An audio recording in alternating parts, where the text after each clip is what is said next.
Bismillah, Esselamu Aleyküm və Rəhmətullahi və Barakatuhu, əziz müsəlman bacı və qardaşlarım. Əgər xatırlayırsınızsa bir müddət öncə yetim bir bacımızın elanını paylaşmışdıq. Bacımız gənc, hələ evlənməyən yetim bir qızdır. Məbləği qarşılaya biləcək bir qohumu da yoxdur. Bacımızın çanağında böyük bir şiş aşkarlanıb, yəni xərçəng.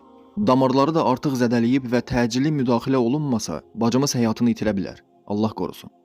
Deməli, sizin dəstəyinizlə lazımi məbləğ toplandı və bacımız əməliyyat oldu. Bu işə vəsilə olan hər kəsdən Allah razı olsun, malınıza bərəkət versin. Bacımız əməliyyat olundu, çanağındakı şiş götürüldü. Lakin xəstəlik çox irəliləyib və damarlarına yayılıb.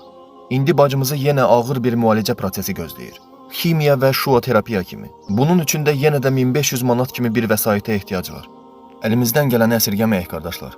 Bacımızın hazırki vəziyyəti ilə bağlı və yaxud da hansı xəstəxanada yatması ilə bağlı maraqlananlar aşağıda qeyd olunan nömrə ilə əlaqə saxlaya bilərlər. Rəbbim malınıza bərəkət versin. Esselamu Aleyküm və Rəhmətullahi və Barakatuhu.